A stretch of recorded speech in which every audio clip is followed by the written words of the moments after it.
Okay, so the most important part here is that we are going to be continuing working with summarizing. We're also going to be preparing to write the first draft of our first essay, which is a narrative essay.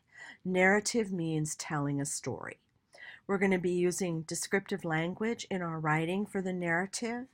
And of course, we're going to continue to discuss the characters and the events in the novel. So, I always like to remind you of why we're doing certain activities. So the first thing is, and we've talked about this before, that summarizing is very useful.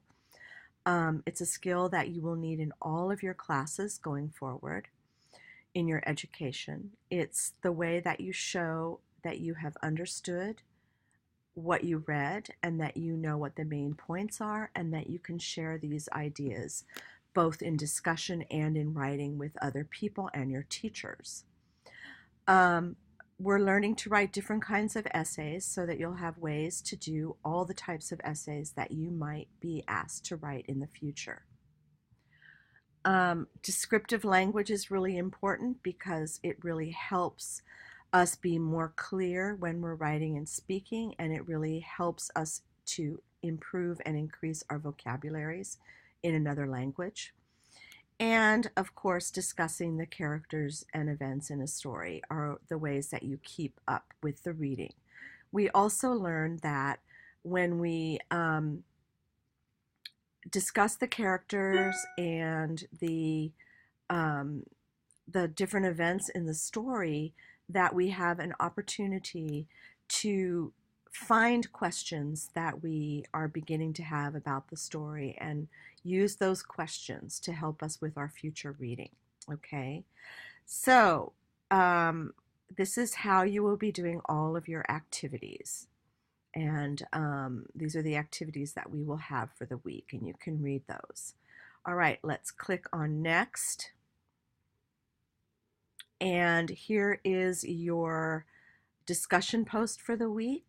We want to start to share what we have learned about the main characters so far.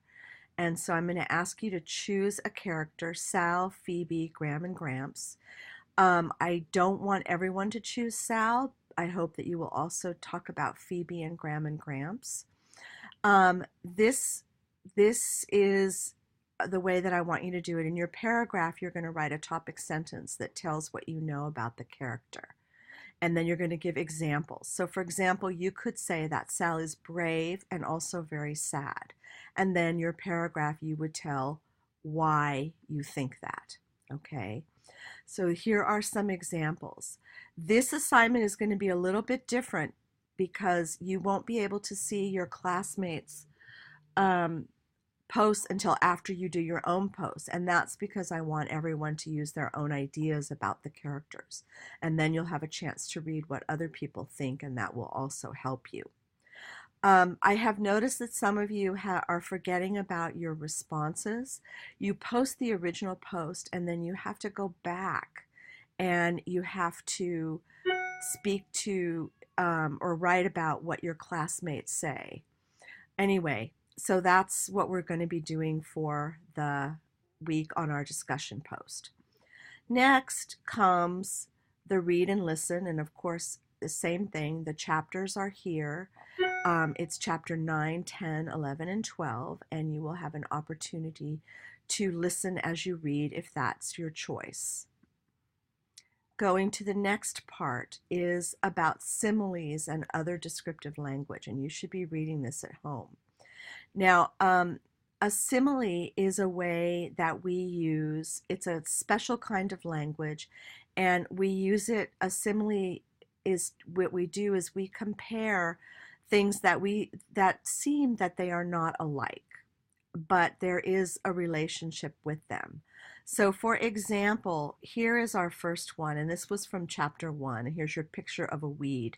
And remember that Sal says her father plucked her up like a weed. So, when you see that, you have an image. So, a weed is a plant that we don't want in our gardens. Weeds take up room for more important flowers and vegetables, and we don't care about weeds. So, this simile makes me think that Sal's father didn't really care what she thought. He just decided to move and he didn't ask her opinion. And he did it very quickly and there was no discussion. So she feels maybe disrespected that he didn't care about her feelings. The other simile that we had, said that Sal says that the houses in Euclid were all jammed together like a row of bird houses. And there's your image of the bird houses. And so it makes me think that the houses were all very close together and they look pretty much the same. And it's very different from what Sal describes as her life in Bybanks. So I would like you to try this, and you want to choose people you know or places that you have seen, and I want you to try to use the grammar here. My father plucked me up like a weed, so you're going to say like with a noun.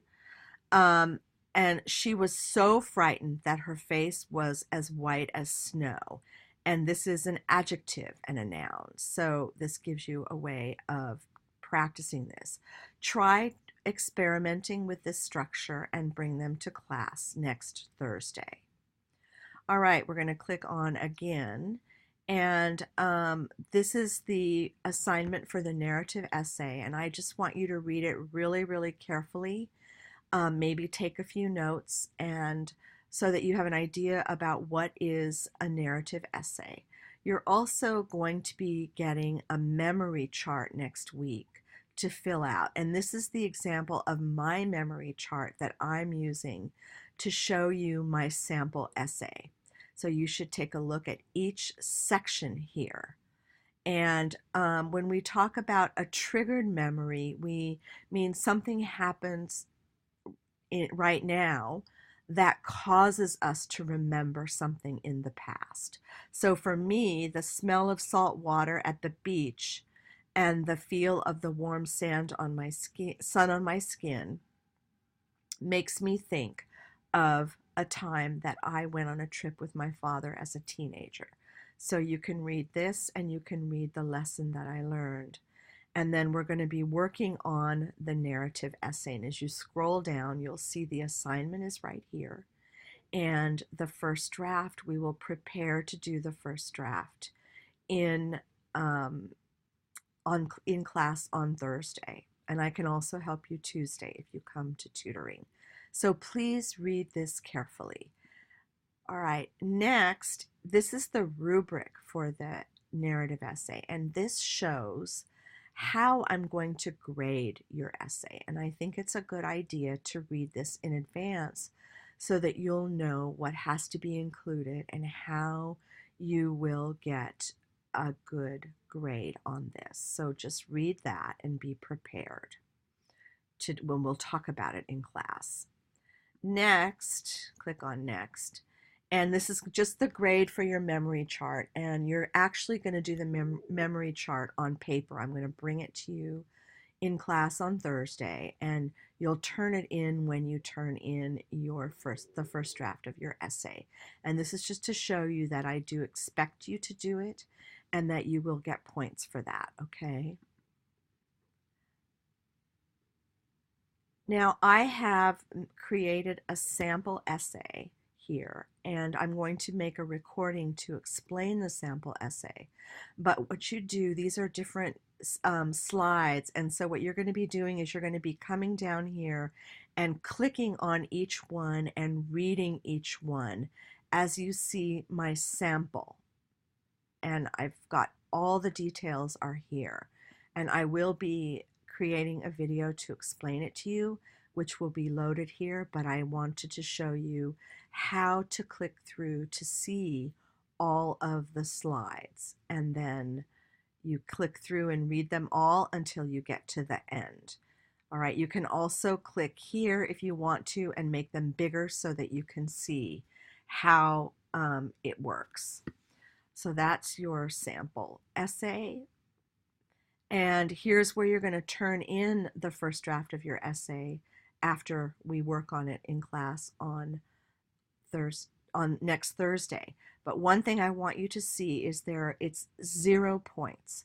And that's because the first draft does not count for your grade. I won't grade this essay until you do the final draft, but I want you to turn in the first draft so that I can make the comments in Canvas for you to see and to help you so that you can improve for the second draft. All right, and then of course there's a checklist always, and each of these is connected to the original. So when you're doing your checklist, it says, did you post in the discussion and respond to 2 classmates?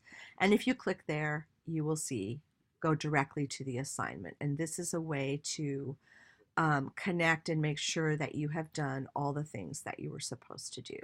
So good luck with this, and of course you can always send me an email in Canvas. Go over to your inbox, which is over there, and I'll answer any questions. And as last week, when some students had some problems understanding what they were supposed to do, and they sent me emails, and I just made a video to answer, so I will be doing those too. So if you have a question, you can always ask me. Okay, see you later.